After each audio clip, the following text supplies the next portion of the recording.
आप सबको समय दर्शन के सारे जो व्यूवर्स हैं उनको प्रणाम।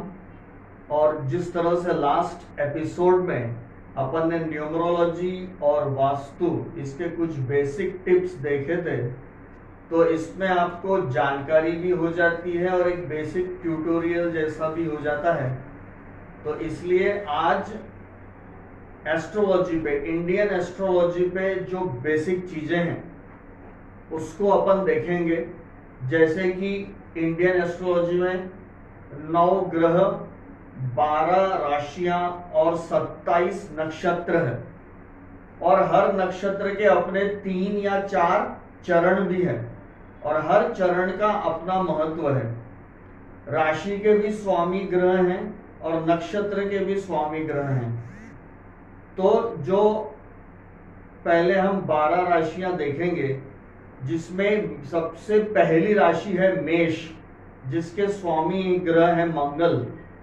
और दूसरे नंबर पे राशि आती है वृषभ, जिसके स्वामी ग्रह है शुक्र। उसके बाद मिथुन राशि, जिसके स्वामी ग्रह है बुध। और कर्क राशि, जिसके स्वामी ग्रह है चंद्र। उसके बाद सिंह राशि, जिसके स्वामी ग्रह है सूर्य। उसके बाद कन्या राशि, जिसके स्वामी ग्रह है बुध। और तुला राशि, जिसके स्वामी ग्रह है शुक्र। वृश्चिक राशि, जिसके स्वामी ग्रह है मंगल। धनु राशि, जिसके स्वामी ग्रह है गुरु या बृहस्पति। और मकर राशि, जिसके स्वामी ग्रह है शनि। और कुंभ राशि के भी स्वामी ग्रह है शनि। और अंतिम जो 12वीं राशि है मीन, उसके स्वामी ग्रह है गुरु यानी कि बृहस्पति। तो इस तरह से 12 राशियां हैं, 9 ग्रह हैं, और हर राशि का एक ग्रह लॉर्ड है।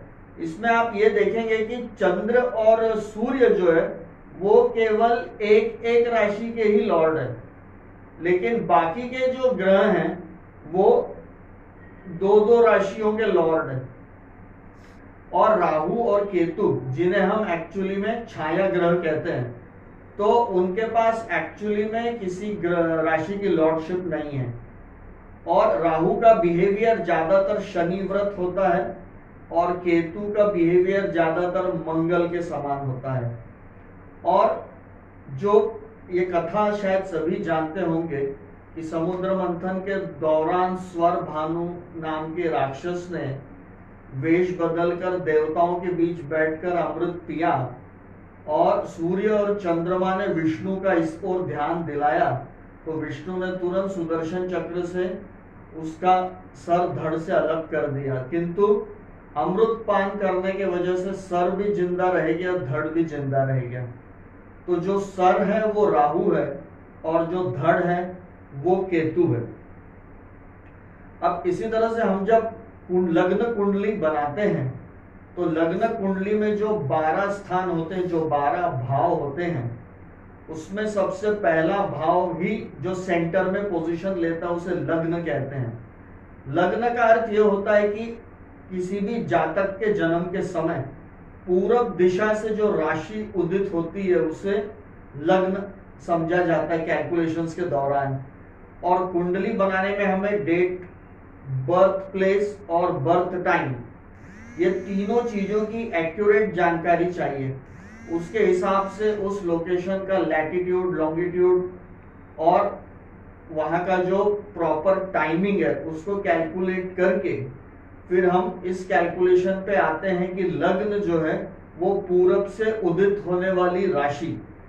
तो यदि किसी व्यक्ति का जन्म वृषभ लग्न में हुआ है, इसका मतलब उस व्यक्ति के जन्म के समय पूरब दिशा से वृषभ राशि उदित हो रही थी। और वृषभ राशि राशि परिवार की दूसरी राशि है, इसलिए हम सेंटर प्लेस में जो 12 घर की कुंडली बनती है, सेंटर प्लेस में हम 2 लिखेंगे। तो जहां पे हम 2 लिखते हैं वो एक्चुअली कुंडली का दूसरा घर नहीं होता। घर तो लग्न ही रहेगा, लेकिन वो दूसरी राशि रहेगी, यानी वृषभ लग्न राशि परिवार की दूसरी राशि। फिर उसके बाद सेंटर में पोजीशन देने के बाद एंटी क्लॉकवाइज हम 2, 3, 4, 5, 6, 7 ऐसे पूरी राशियों को बिछाते हैं। और फिर किस राशि पे कौन सा ग्रह बैठेगा वो कैलकुलेशंस के आधार पे उन ग्रहों को बैठाया जाता है। तो जो लग्न है वो सेंटर प्लेस ऑक्यूपाई करता है और जो राशि नंबर है वो वहां लिखा रहता है। उससे हमें समझ में आता है कि व्यक्ति किस लग्न में जन्मा है। उसी तरह से जिस अंक पर चंद्रमा लिखा रहता है वो चंद्र राशि, जन्म राशि उस व्यक्ति की रहती है भारतीय ज्योतिष के अनुसार, और उस राशि के आधार पे विवेचना करना ही बहुत एक्यूरेट होता है। तो भारतीय ज्योतिष बहुत ज्यादा माइन्यूट स्टडी करता है और बहुत ज्यादा एक्यूरेट होता है। इंपॉर्टेंट यह है कि इस विद्या को जो व्यक्ति प्रैक्टिस कर रहा है वो कितना एक्सपीरियंस्ड है, कितना कैलकुलेशन है उसका, और वो किस तरह से चीजों की गणना करके प्लेस करता है चीजों को और उसका विश्लेषण बताता है। तो इस तरह से जितने हमारे ज्योतिष, जो भी आदरणीय हमारे ज्योतिष है पूरे देश भर में, वो मेरा ये बताने का तात्पर्य ये है कि वो सारे आदरणीय ज्योतिष हो, चाहे न्यूमरोलॉजिस्ट हो, चाहे पामिस्ट हो या वास्तुशास्त्र एक्सपर्ट हो, ये सब लोग बहुत माइन्यूट स्टडी करते हैं, बहुत बारीकी से स्टडी करते हैं ताकि ये जातक को उसके हिसाब से गाइडेंस दे सके और उनके गाइडेंस से जातक के जीवन में एक अच्छा सुखद परिवर्तन आए। तो जातक के जीवन में सुखद परिवर्तन आने के लिए ये जितने शास्त्र के एक्सपर्ट हैं ये बहुत मेहनत करते हैं, बहुत बारीकी से हर चीज का अध्ययन करते हैं। तो इसमें जब ये लग्न कुंडली बनती है तो जो पहला घर होता है जिसे हम लग्न कहते हैं वो आपके फिजिकल अपीयरेंस, फिजिकल फिटनेस, उसको ज्यादा फोकस करता है। और लग्न से एंटी क्लॉक जो दूसरा घर होता है वो आपकी वाणी, आपका कुटुंब और आपकी धन स्थिति के बारे में बताता है। और जो तीसरा घर है वो भाई बहनों के बारे में बताता है और पराक्रम के बारे में बताता है। जो चौथा घर है वो माता के बारे में बताता है और वो कुंडली का सुख स्थान होता है। जो पांचवा घर है कुंडली का वो प्रेम संबंध और एजुकेशन और चिल्ड्रन के बारे में बताता है। और जो छठा घर है वो रोग, ऋण, शत्रु, उनके बारे में बताता है। जो सातवां घर है वो वैवाहिक जीवन, आपका मैरिज में जो आपका रेस्पेक्टेड पार्टनर है वो, या बिजनेस में आपका जो रेस्पेक्टेड पार्टनर रहेगा वो, उसके बारे में जानकारी मिलती है। जो आठवां घर है कुंडली का वो भी, इससे भी काफी आइडिया आ जाती है। और नौवां घर भाग्य स्थान होता है कुंडली का, 10वां घर कर्म स्थान होता है और 11वां घर लाभ स्थान होता है और 12वां घर हानि स्थान होता है। इस तरह से ये हर घर की डेफिनेशन है। और 8वें घर में कि ये व्यक्ति जीवन में किस तरह के कष्ट देखेगा इसकी भी कुछ जानकारी 8वें घर से मिल सकती है। तो इस तरह से हर घर की अपनी डेफिनेशन है।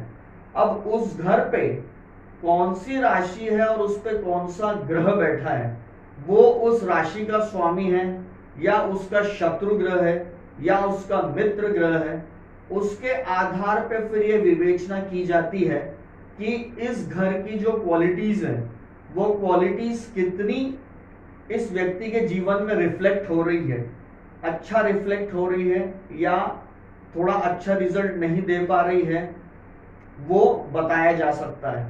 तो इसके बारे में तो आगे एपिसोड्स में जब डिटेलिंग करेंगे तो और चीजें इजीली समझ में आएगी।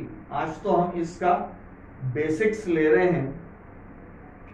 तो इस तरह से कुंडली तैयार करने के बाद जो हम कितने डिग्री पे कौन सा ग्रह है ये भी देखा जाता है, क्योंकि डिग्रीज के हिसाब से पता चल जाता है ग्रह बचपने में है, युवा अवस्था में है या वृद्ध अवस्था में है।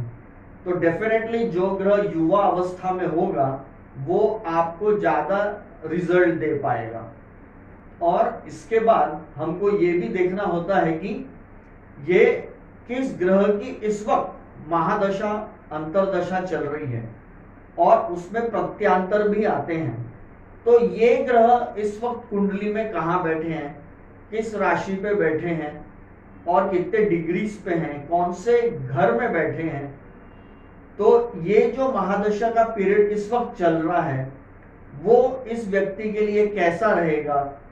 तो इतने काफी सारे इनडेप्थ पैरामीटर्स हैं जिन पैरामीटर्स को स्टडी करके शास्त्र के एक्सपर्ट्स जातक को उसके बारे में फोरकास्ट करते हैं। तो इससे शायद आप लोग ये समझ गए होंगे कि ये बहुत ही माइन्यूट साइंस है, बहुत ही डीप साइंस है और इतना आसान भी नहीं है। एक्सपर्ट्स इसके ऊपर खूब रिसर्च करते हैं, कई वर्ष उन्होंने इस पे पढ़ाई की है, खूब मेहनत करते हैं, तब जाके विवेचना निकालते हैं और आपको गाइडेंस देते हैं। तो ये शास्त्र बहुत अद्भुत है, भारत की अद्भुत धरोहर है और ये शास्त्र मार्गदर्शन में सहायक है। इस तरह से आज का ये दूसरे एपिसोड में आपने एस्ट्रोलॉजी के कुछ बेसिक्स देखे। आने वाले एपिसोड्स में यहाँ से और इन डेप्थ एनालिसिस में जाएंगे। तब तक के लिए धन्यवाद, नमस्कार। न्यू वीडियोस की अपडेट पाने के लिए सब्सक्राइब करें समय दर्शन न्यूज को और बेल आइकन को दबाएं। आप देख रहे हैं समय दर्शन न्यूज चैनल।